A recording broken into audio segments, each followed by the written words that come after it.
குழந்தைகளை தினம் ஒரு அதிகாரம் வாசிக்க வைப்போம். சீராக்கின் ஞானம் அதிகாரம் 34. ஆனால் உன்னத இறைவனின் திருச்சட்டத்தை படிப்பதில் மனதை செலுத்துவோர் தங்கள் முன்னோர் எல்லாருடைய ஞானத்தையும் தேடுவர். இறை வாக்குகளை படிப்பதில் ஈடுபட்டிருப்பர். பெயர் பெற்றவர்களின் உரைகளை காப்பாற்றுவர். உவமைகளின் நுட்பங்களை ஊடுருவி காண்பர். பழமொழிகளின் உட்பொருளை தேடுவர். உவமைகளில் பொதிந்துள்ள புதிர்களை எளிதில் புரிந்து கொள்வர்.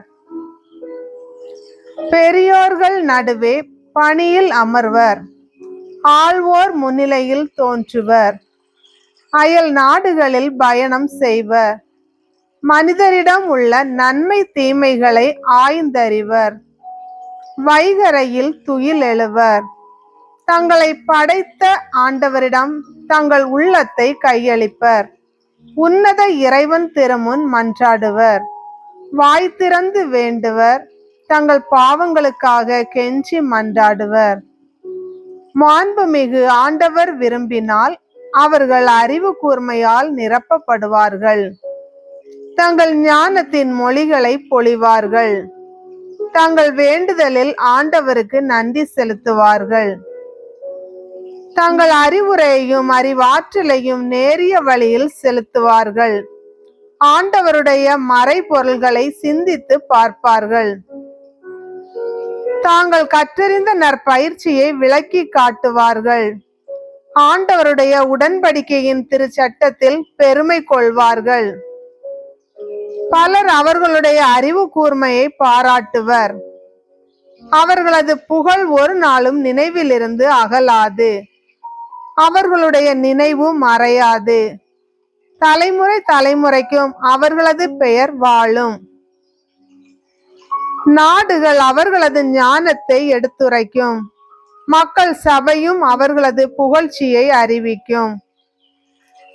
அவர்கள் நீண்ட நாள் வாழ்ந்தால் 1000 பெயர்களை விட புகழ்மிக்க பெயரை விட்டு செல்வார்கள்.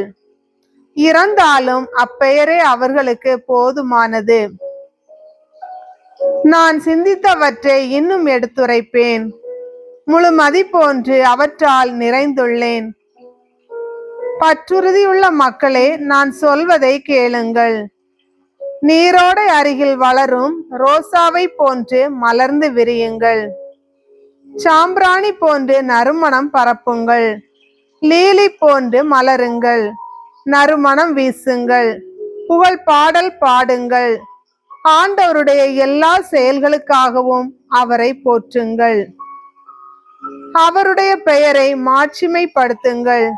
உதடுகளில் எழும் இன்னிசையாலும் யாழ்களாலும் அவருடைய புகழை அறிவியுங்கள். அறிவிக்கும் போது இவ்வாறு சொல்லுங்கள்: ஆண்டவருடைய செயல்கள் எல்லாமே மிக நல்லவை. அவருடைய கட்டளைகள் எல்லாம் குறித்த நேரத்தில் நிறைவேறும். இது என்ன, அது எதற்கு என யாரும் கூறக்கூடாது. எல்லாவற்றிற்கும் குறித்த நேரத்தில் விளக்கம் கொடுக்கப்படும். அவருடைய சொல்லால் தண்ணீர் திரண்டு நின்றது. அவருடைய வாய்மொழியால் நீர்த்தேக்கம் உருவாயிற்று.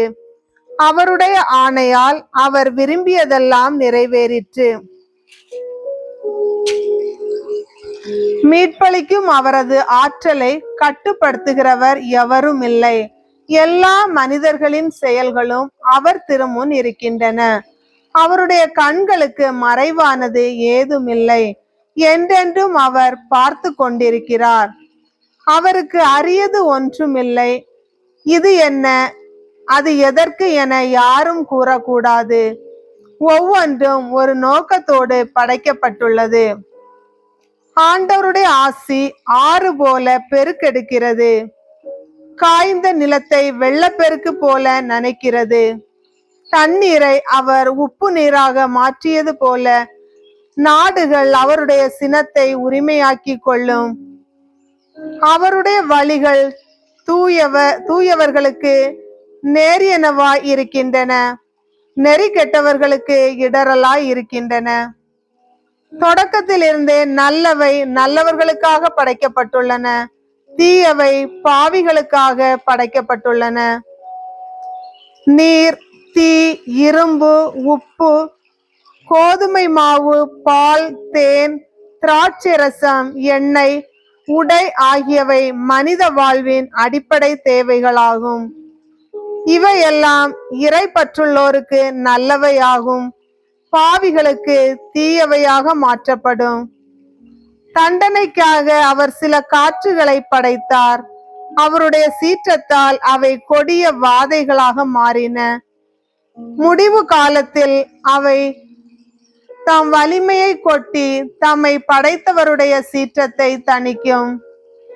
தீ, கல்மழை, பஞ்சம், சாவு ஆகியவையெல்லாம் தண்டனைக்காக படைக்கப்பட்டவை. காட்டு விலங்குகளின் பற்கள், தேள்கள், நச்சு பாம்புகள், இறை பற்றில்லாதோரை அழித்து தண்டிக்கும் வாள் ஆகியவை ஆண்டவருடைய கட்டளையில் மகிழ்ச்சி கொள்ளும். அவருடைய பணிக்காக மண் மீது ஆயத்தமாய் இருக்கும். தமக்குரிய காலம் வரும்போது அவருடைய சொல்லை மீறா. இதன் பொருட்டே நான் தொடக்க முதல் உறுதியாய் இருந்துள்ளேன். இதை பற்றி சிந்தித்தேன், எழுத்தில் விட்டு செல்கிறேன். ஆண்டவருடைய செயல்கள் எல்லாம் நல்லவை. ஒவ்வொரு தேவையையும் குறித்த காலத்தில் அவர் நிறைவு செய்வார். இது அதைவிட கெட்டது என யாரும் சொல்ல முடியாது. எல்லாம் அதனதன் காலத்தில் நல்லவை என விளங்கும். இப்போது முழு உள்ளத்தோடும் ஆண்டவருக்கு வாயார புகழ் பாடுங்கள், அவருடைய பெயரை போற்றுங்கள். ஆண்டவரின் அருள்வாக்கு.